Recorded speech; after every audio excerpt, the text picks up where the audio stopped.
Thank you, and welcome on stage Orange&Chang, please. Thank you.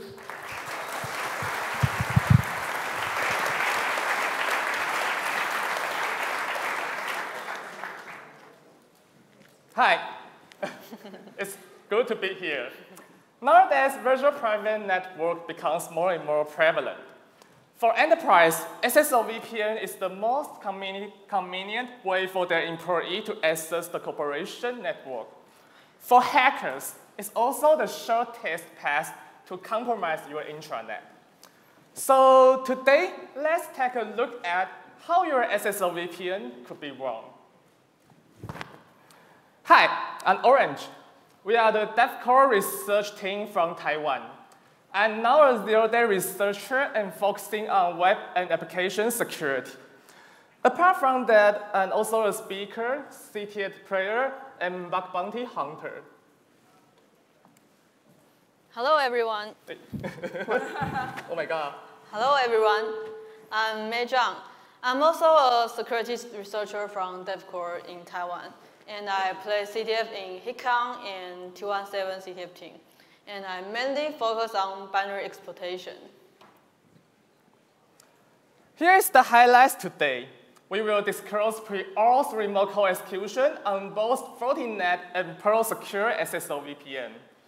In the Fortinet case, we will show you the hardcore but reliable binary exploitation with a magic string to open the door. In the Perl Secure, we will present the out-of-box web hacking and how we bypass the two-factor authentication on Twitter and hack into their most important server. Last but not least, we will introduce how we leverage a hidden feature to take over not only your SSL VPN, but also all of your clients. And this is the agenda. We first introduce the SSL VPN and why we focus on that. Most of the SSL VPN don't provide a shell.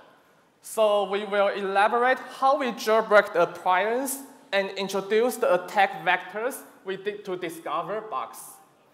Of course, we will have case studies and demonstration. And last is the SSL VPN weaponization and recommendations. So, what is SSL VPN? Compared to the site-to-site VPN, such as the IPsec and PPTP, SSL VPN is more ease of use and compatible with any network environments. All you need is just a browser. Because of the convenience, SSL VPN becomes the most popular remote access way for enterprise. SSL VPN are everywhere and protect the corporation access from internet exposure. They are trusted to be secure and considered as the only way to your private network. But what if your trusted SSL VPN are insecure? They will become your virtual public network. Yes, public. So that's why we focus on SSL VPN. They are important, but a blind spot. They are widely used by corporations of all sizes, but only few vendors dominate the market. According to our survey on Fortune 500, the top 3 SSL VPN vendors dominate about 75% market share. So if you find a high-impact vulnerability on one of the leading SSL VPN, you can hack the planet. The most important is SSL VPN must be exposed to outside, so it must have direct intranet access. Due to its importance, even NSA is hunting for SSL VPN bugs. SSL VPN is trusted by large corporations, industry leaders, and tech giants, such as the Facebook, Twitter, and Marvel. Yeah, the logo is very cool. Even the NSA use the SSL VPN. They are everywhere, but usually forgotten. Sometimes, even the hacker knows your SSL VPN more. For example, we disclosed a pre-auth remote code execution on Palo Alto SSL VPN in July. Palo Alto is also the sponsor? Okay, fine. Yeah, we find the bug accidentally. However, while reproducing on the latest version, we failed. So we start to doubt if this is a known vulnerability. We searched all over the internet, but could not find anything related. There is no CVE, advisory, or any official announcement. Therefore, we believe this is a silent fix one day. So we surveyed all over the world and find Uber suffered from this. So we report to their bug bounty program. This is not the fault on Uber. They are also the victim. We also report this to the Palo Alto PCERT, but we got the following reply. They do not CVE items found internally. So that's the reason why there is no official advisory. Okay, this is fine. There is no CVE, so there is no vulnerability. Anyway, Palo Alto still assigned a CVE for that, just right after we published all the story. Once we decide to research into SSL VPN, the next question is how to choose targets. We did a little survey on leading SSL VPN. As you can see, even in the high severity level CVE, the Secure and Fortigate are the most secure one. We want to challenge the mission impossible, so we put our priority on Secure and Fortigate more. Secure is the most famous VPN solution in the world and has the least high-level CVEs. It's trusted by large corporations, service providers, and government departments. Fortigate is more used by end users and medium-sized enterprise. It's common in Asia and Europe. Both vendors have little high-level CVEs, so our mission is to find the pre-auth remote code execution on them. So let's start hacking. To kickstart a new research is always not easy. SSL VPN is a black box enclosing source appliance. They usually build their own architecture stacks from scratch and don't provide a shell to dive into. So the jailbreak is the essential step for researchers to turn the black box into gray box. As you can see, most of the SSL VPN only provide a restricted shell. So let's talk about how to jailbreak them.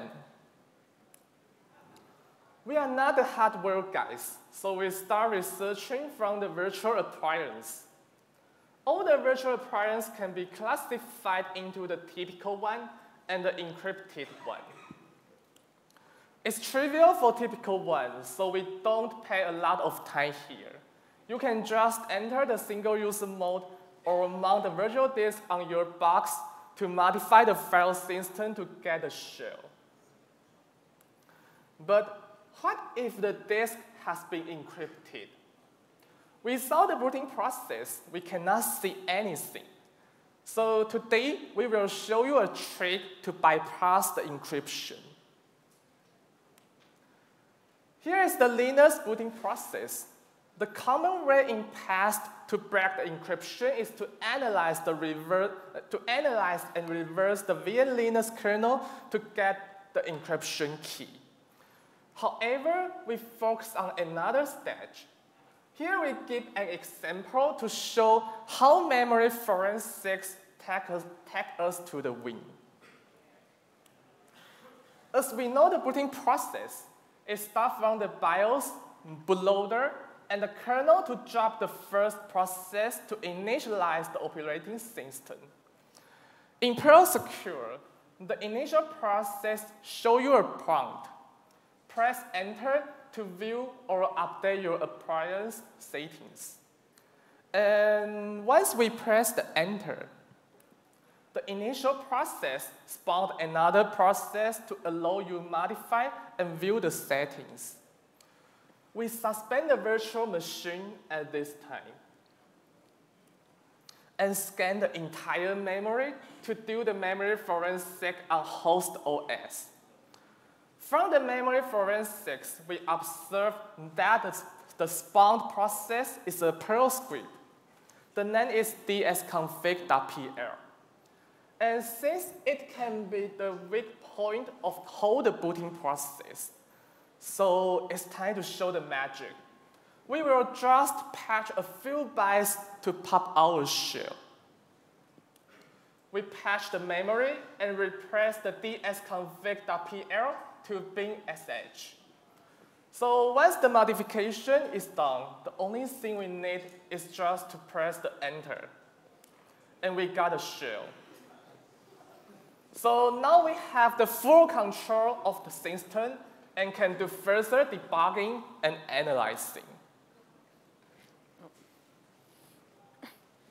Okay,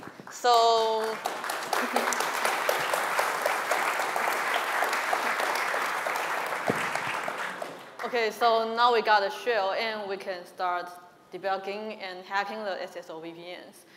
But where's the bug? There are many daemons running on the server, and they're usually complicated and hard to analyze. Being at the correct place is important for us. So we propose some attack vectors specific for SSL VPNs. We'll talk about a special feature called WebVPN. It's powerful, but also vulnerable sometimes. We got lots of bounties through this feature. It's just like our IDM. And the next one is the native script language extensions on SSL VPNs and how that can be dangerous. And we also introduce some multi-layer architectural problems. So let's start with WebVPN. WebVPN is a convenient proxy feature. It's portable and clientless. It proxies all kinds of traffics through the web browser. It supports various protocols like HTTP, FTP, and RDP. And it also handles many web resources, such as WebSocket, JavaScript, and Flash. We don't need to install any software. Only click on the browser, and we can connect to other services. And sounds powerful, right? Apparently, it's not easy to implement this feature. Some vendors choose to implement by themselves. However, protocols and web resources handling are prone to memory bugs. Think about SSL VPN processing SMB or Flash. You know how hard it could be. Also, this requires high security awareness. For example, we found some debug functions in sensitive data without encryption and information exposed carelessly. So some vendors decided not to reinvent the wheel. They modified from an open source project directly. But they copy the code and also copy the bugs. So this kind of software are hard to maintain, update, or patch. Or some vendors choose to call existing libraries. But we found the vendors are often neglect to update these libraries. We found libcurl and libxml from over 10 years ago. Implementing WebVPN is really not easy, and this is the most serious attack vector we found on the SSL VPNs. And during our research, we found that most SSL VPNs have their own native script language extensions, like PHP extensions written in C, or Perl extension written in C++. Vendors like to use these extensions to do encoding, decoding, or other operations to improve efficiency, which may be vulnerable. And it's really prone to type confusion between these different languages. As we know, string operation is always difficult for C, like buffer size calculation and dangerous functions such as string copy or misunderstood functions. For example, do you really know how the return value of smprintf should be Can it exceed the buffer size? Actually, it's possible. So calculation like this will cause an integer overflow. And the type of these extensions are also confusing. Although they seem the same, but do you really know what type it is? Or do you know you're using it safely? Who knows? And this may cause serious problems. And the last one is the multi-layered architecture problems.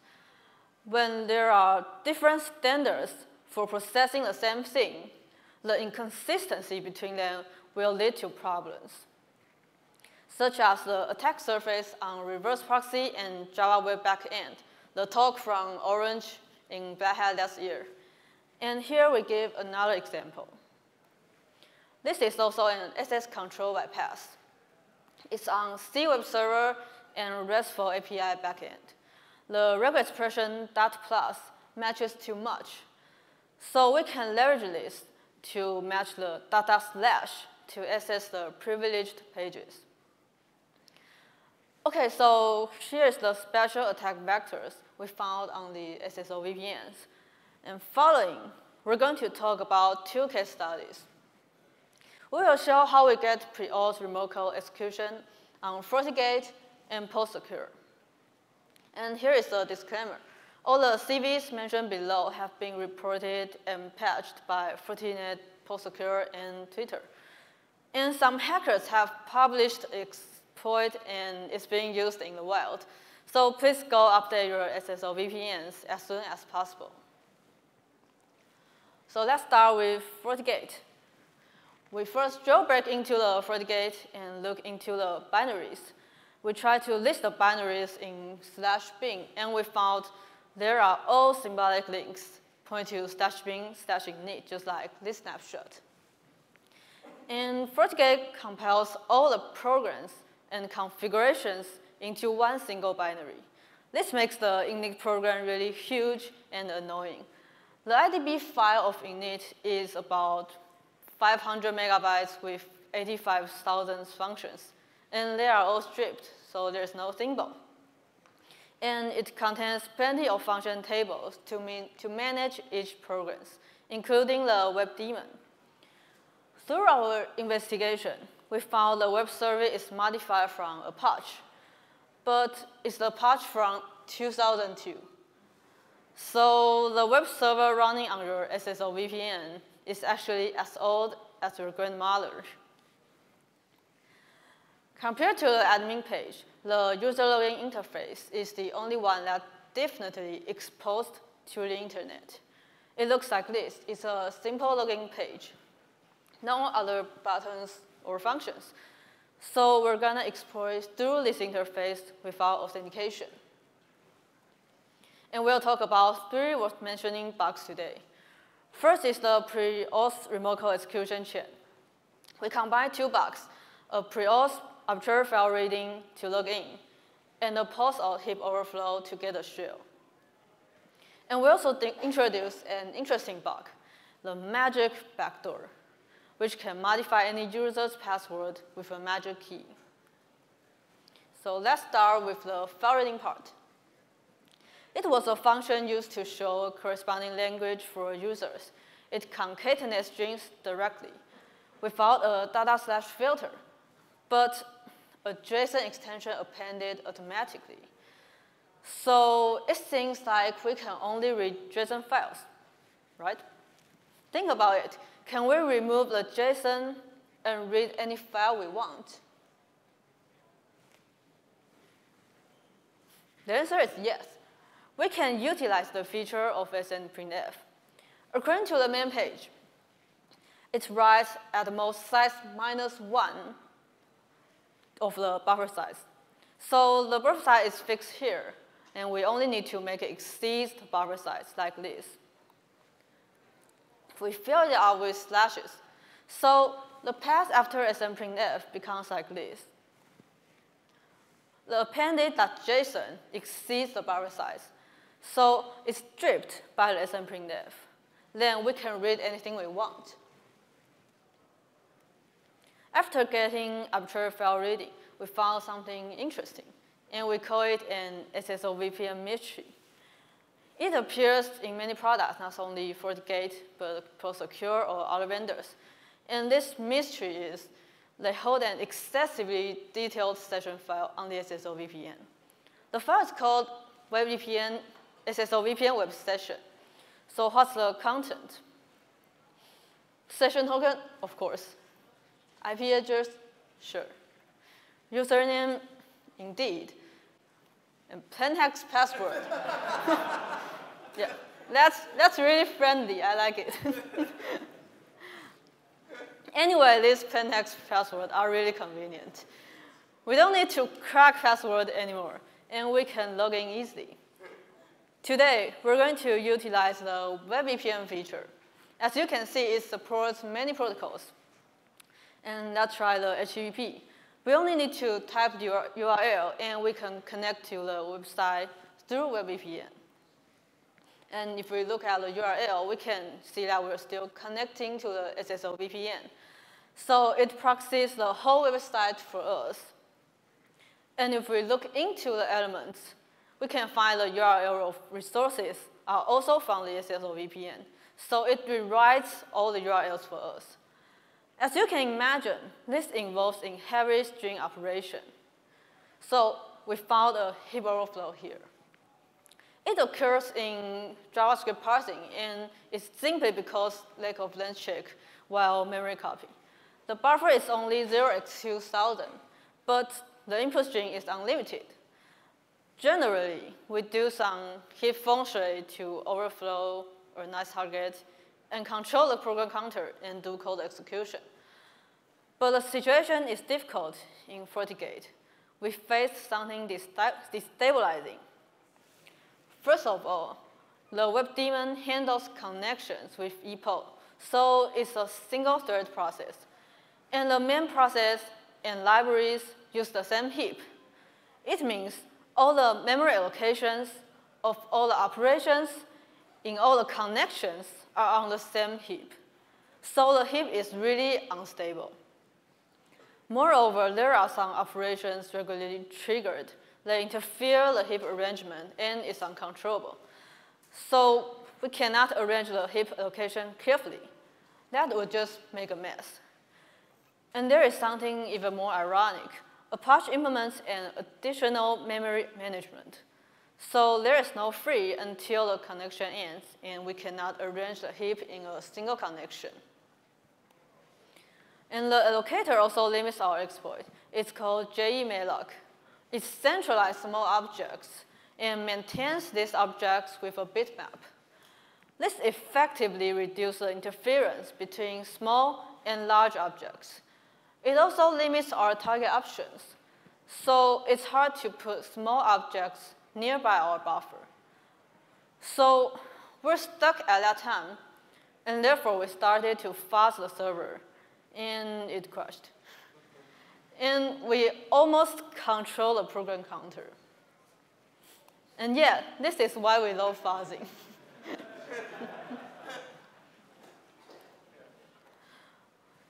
So we crashed a function table pointer in SSL structure.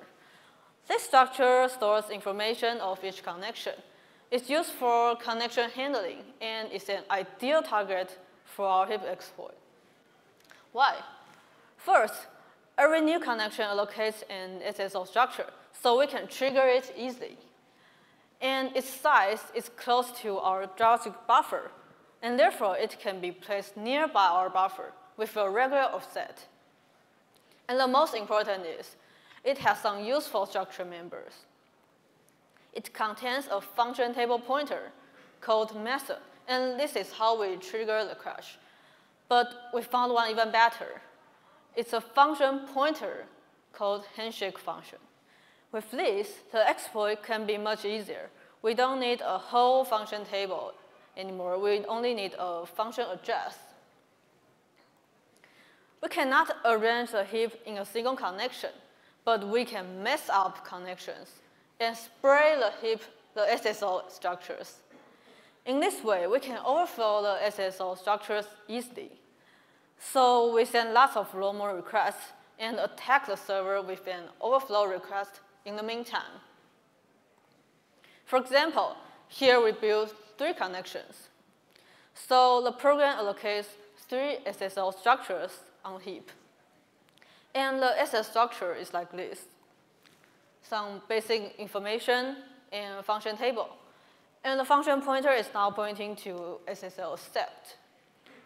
Now if we trigger the JavaScript parsing, and the JavaScript buffer is allocated ahead of these SSL structures, then we can trigger the overflow and override the SSL structure's members, like this.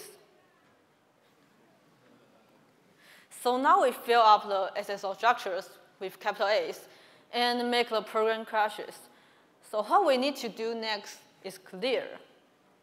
We'll need to forge a correct SSL structure with a fake function pointer, like the address of system.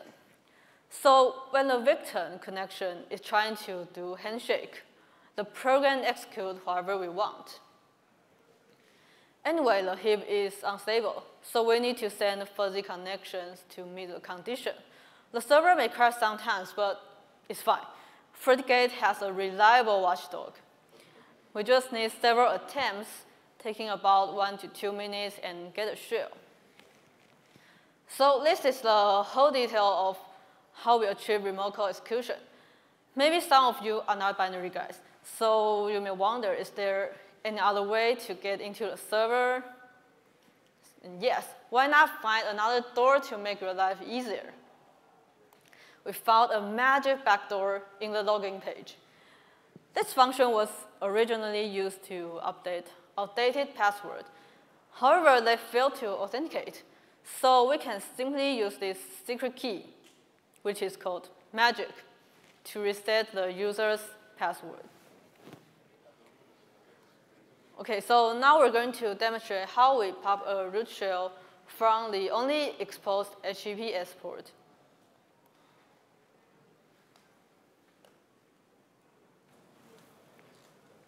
Okay, so we put our PHP exploit on an HTTP server, and this is our exploit.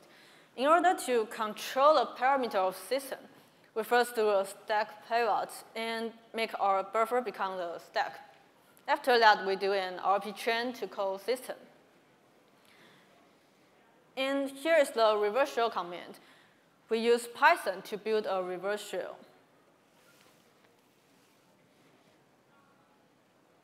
And we concatenate these strings to overflow the SSL structure. So now we can start hacking. In the first panel, we open a port to receive the reverse shell. And we start a fuzzing thread to build multiple connections.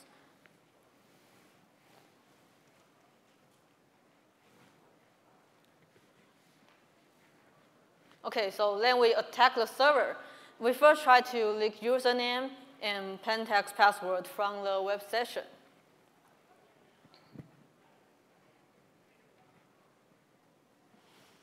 As you can see, we found a username me and a password. This is password for me. We can use this account to log in and make the SSL VPN proxy our PHP exploit.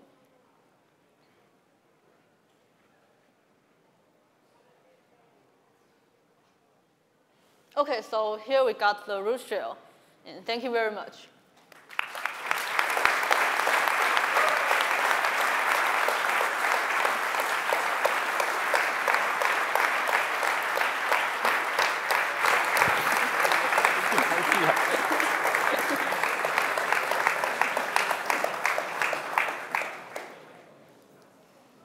The next case we talk about is Secure.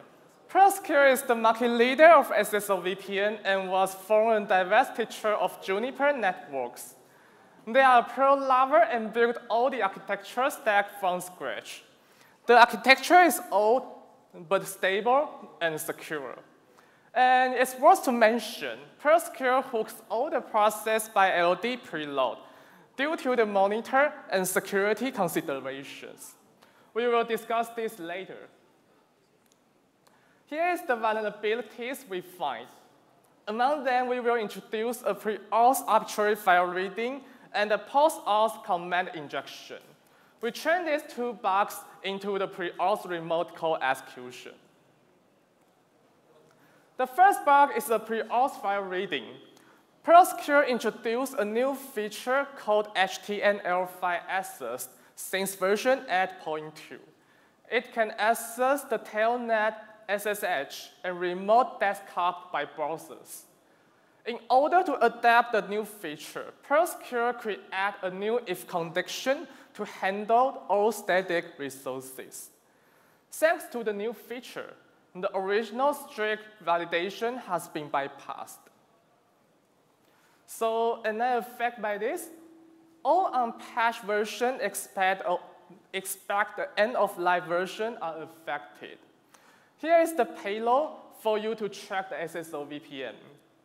When there is a spatial path in the end of the URL, the path validation becomes loose.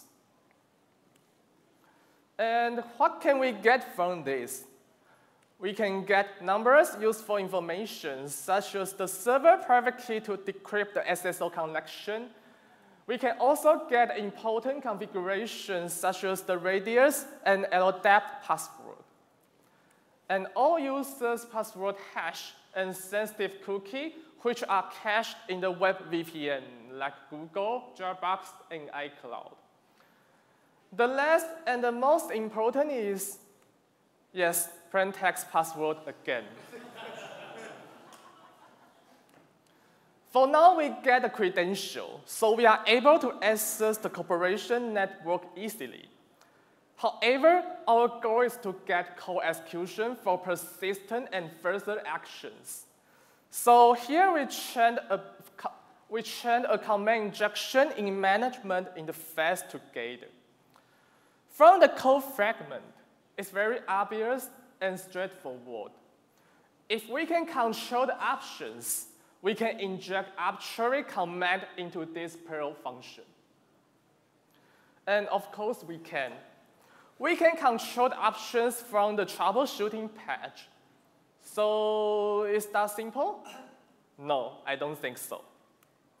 In order to avoid potential vulnerabilities, Secure applied a lot of hardenings on their products, such as the system integrity check and the read-only file system to protect from backdoor in Chrome tab or web loot. The most effective hardening is the DSSafe module. It's like the safeguard to protect Perl from dangerous operations. The DSSafe is a Perl module. Which is written in C++. The module implements its own command parser and hooks several dangerous functions, such as the system, open, and backstick. It also disallows numbers bad characters and re-implement the Linux I/O redirections in Perl. So due to the hardening, we cannot perform any command injection. We tried several ways to bypass the hardening. Of course, the first come out of my mind is the argument injection. However, the TCP dump in Perl Secure is too old, so we failed because it didn't support several juicy features, such as the post-rotate command. While examining the system, we find Perl Secure stored the temporary cache in a directory. We try to write into this directory, but we can't use standard out because it's all redirected to null device. What we can do is only abusing the set file argument. But it seems there is no way to generate a polyglot file in both Perl and PCAP format. So it's time to dig deeper. We dive into the DSSafe implementation to see is there anything we can leverage. We find a flaw in the command parser. When there is an incomplete I/O redirection, the rest of the I/O path will be truncated. However, although we can recontrol the standard out, we still can't find any way to generate a valid pearl. So let's think out of the box.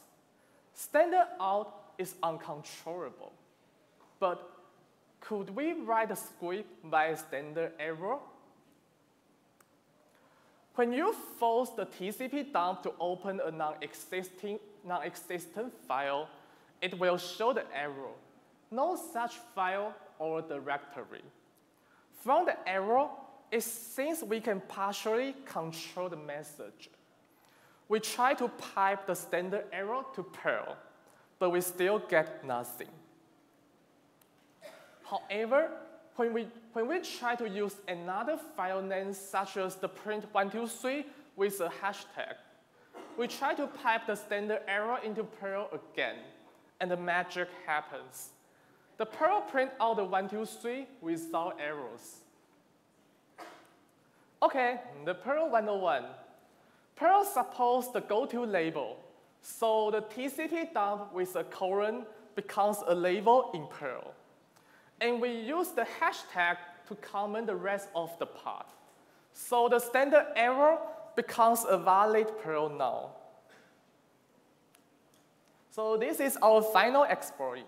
We will explain the payload one by one. The first is to make the TCP dump open a non-existent file.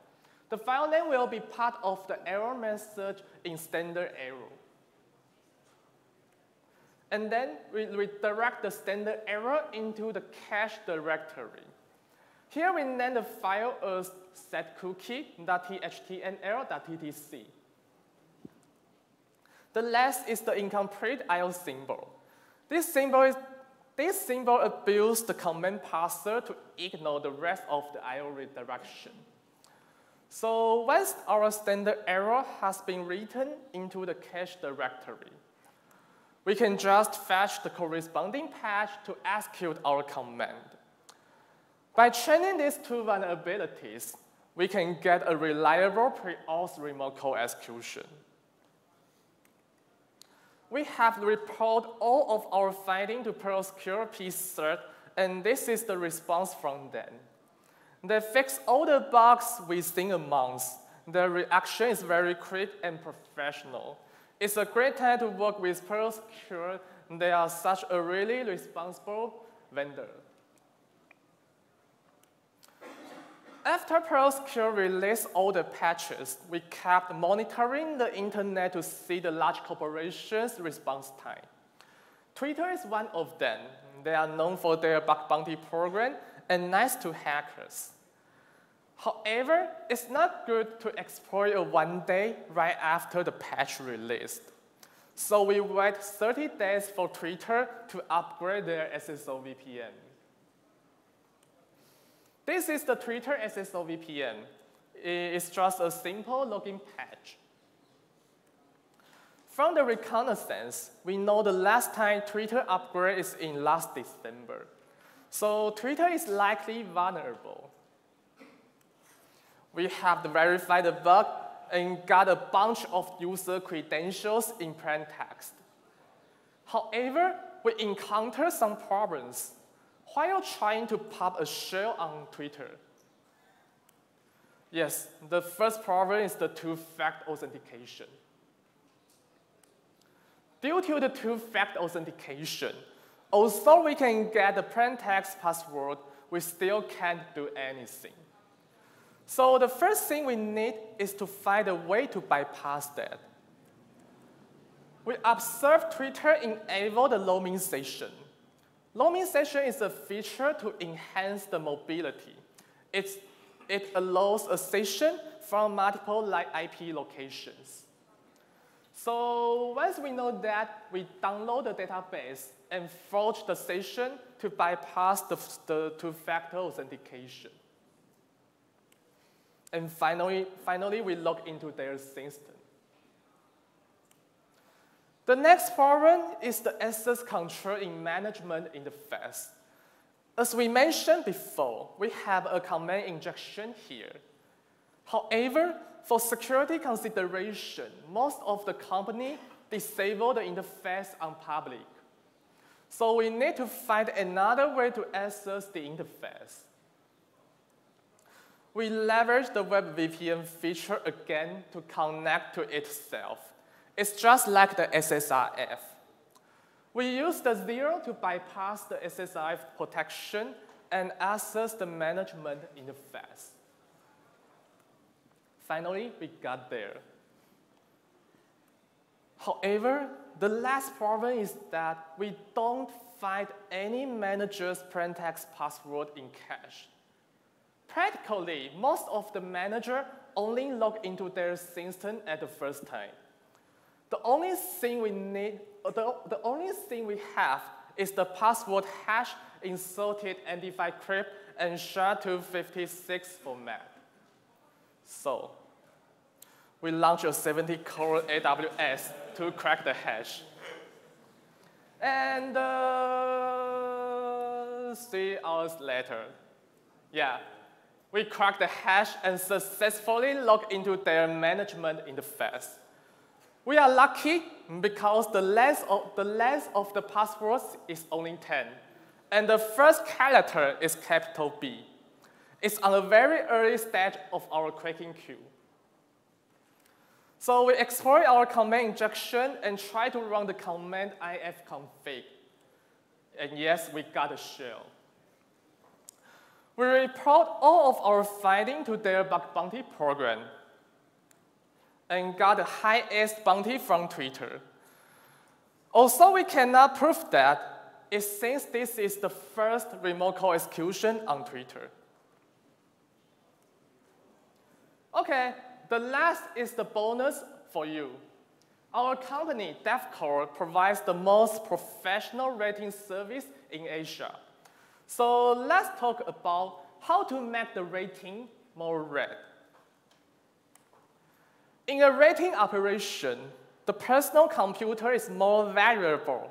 So in order to take control of all the clients, we need to weaponize the SSL VPN. There are several old-school methods before, such as the waterhole attack and replace the VPN installer. But here we propose a new method. It's the logon script. Logon script is a feature in almost every SSL VPN. It can execute corresponding script to mount the network file system or change the routing table. So here we will show you how we compromise all the VPN clients.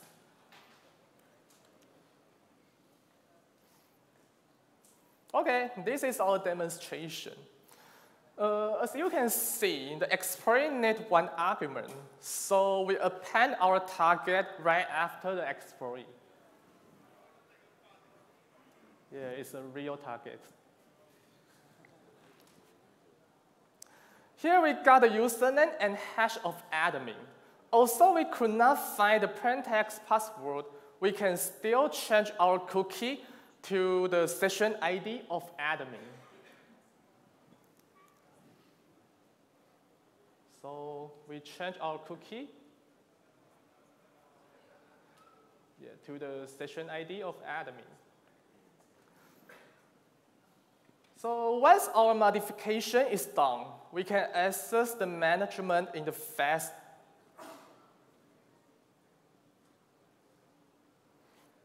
And we have to become the admin.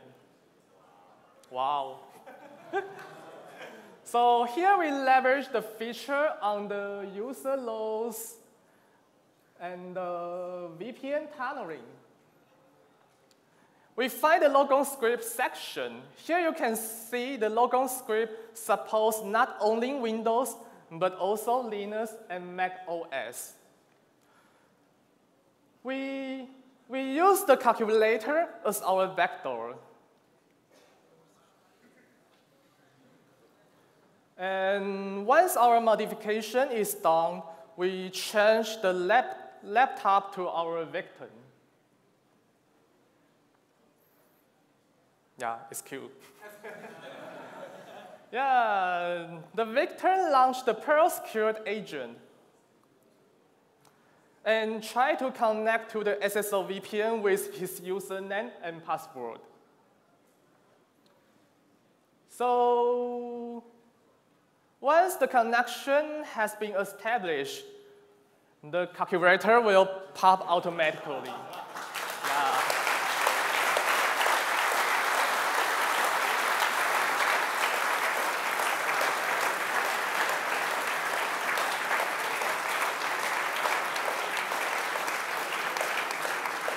Yeah. Yeah. Okay. Okay, here we finish all of our slides. But how to mitigate such attacks? Here we give several recommendations. The first is the client-side certificate. Without the certificate, the malicious connection will be dropped during SSL negotiation. And the next is to enable multi-factor authentication. It can decrease numerous attack surface. And the last, remember to enable full log audit and subscribe the vendor's advisory to keep your system updated. This is the end of our presentation. Thank you for being here. Thanks.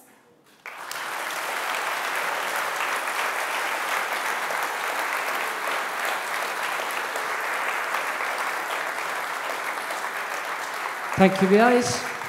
So if there is any question, we have 2 or 3 questions we can ask to Orange. Yeah, I'm if very... someone... Oh, Smauri. Okay. Very scared. Welcome on stage, Smauri. Hi. Hi. I would like to ask you, how much time did you invested on this project, and if it was like full-time or part-time? Okay. And also, which mitigations were in place on the SSL VPN appliance you tested? I mean, binary protections.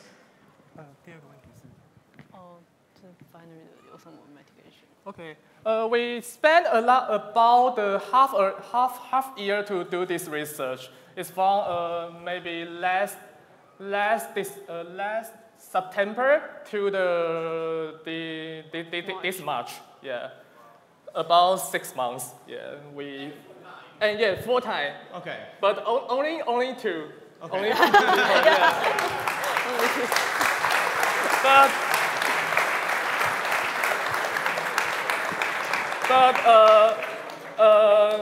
In the first 1 or 2 months, only her. Only me. Because. Yeah, because I'm busy, I need to fly all over the world. Yeah, and the binary mitigation, I think you can answer that. The binary, you mean the binary mitigation on Fortigate? Yeah, there is NX. It's a general protection like NX and ASLR, and no partial error. And I think that's it. It's a very common mitigation. Okay. Yeah, and the Perl-secure use a very old mitigation called libsafe. It's a very old library to protect the bugs, such as the main copy or the stack overflow. Yeah, but it's very old. Yeah. So easy and yeah. Okay. Other question? No one? Okay, just one question per talk. Okay, oh, sure. Good. There is. And there's okay. a question. Oh my God.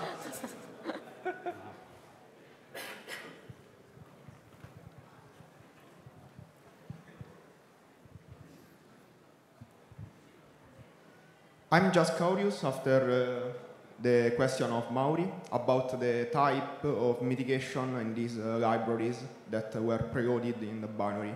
Like, why not, for example, seccomp or other type of mitigation at system level? What were the purpose of this library? Just for curiosity. Like, they had randomization in the heap or something like that. Yeah, because you mean Secca is a very, very good way to protect such attacks, but in a real products, it's Also, there are lots of features. You cannot use a universal. Yeah, it will be too restricted if you use a secconf. Yeah. You have many features to do, and the secconf will block all of this. Yeah. Is that your question? Yeah.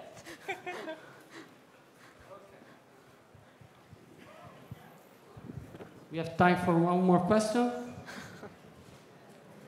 We're scared questions. Okay, that's okay this time. Yeah, Thank you because very we are much. non-native speakers. Yeah. Yes. Thank you very much. Thank you very much. Thank you very much.